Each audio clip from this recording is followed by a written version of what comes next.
Party പറഞ്ഞാൽ ഏതു സ്ഥാനവും ഏറ്റെടുക്കുമെന്ന് CPM സംസ്ഥാന സെക്രട്ടേറിയറ്റ് അംഗം TP രാമകൃഷ്ണൻ. LDF കൺവീനർ സ്ഥാനം സംബന്ധിച്ച് ഔദ്യോഗികമായി ഒന്നും അറിയിച്ചിട്ടില്ല. വിവാദമല്ല നയം മാറ്റത്തിന് പിന്നിൽ പാർട്ടിയുടെ അഭിവാജ്യ ഘടകമാണ്. ഏതൊരു പാർട്ടി പ്രവർത്തകനും ജാഗ്രത പുലർത്തണമെന്നും TP രാമകൃഷ്ണൻ പറഞ്ഞു. പാർട്ടി തീരുമാനം എന്താണ് എന്നുള്ളത് എന്നെ അവസാനമായി അറിയിച്ചു കഴിഞ്ഞിട്ടില്ല. അപ്പം മിക്കവാറും ഇന്ന് പാർട്ടി സ്റ്റേറ്റ് കമ്മിറ്റിയാണ്.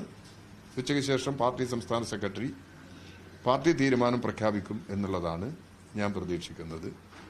പാർട്ടി ഏത് തീരുമാനം എടുത്താലും ആ തീരുമാനത്തിനനുസരിച്ച് പ്രവർത്തിക്കുക എന്നുള്ളതാണ് ഇതുവരെയും എൻ്റെ രാഷ്ട്രീയ ജീവിതത്തിൽ സ്വീകരിച്ചിട്ടുള്ള നിലപാട്. ആളെ സമ്മതം വാങ്ങിയിട്ട് ചുമതല ഏൽപ്പിക്കുക എന്നുള്ളതൊന്നും സാധാരണ നിലയിൽ പാർട്ടിയിൽ സ്വീകരിക്കുന്ന ഒരു സമീപനമല്ല. അതുകൊണ്ട് നിങ്ങൾ ഈ പറഞ്ഞ രീതിയിലുള്ള ഏതെങ്കിലും പുതിയ തീരുമാനം വന്നു കഴിഞ്ഞാൽ ആ തീരുമാനത്തെയും ഈ ഒരു കാഴ്ചപ്പാടിൽ നിന്നുകൊണ്ടാണ് ഞാൻ സമീപിക്കുന്നത്.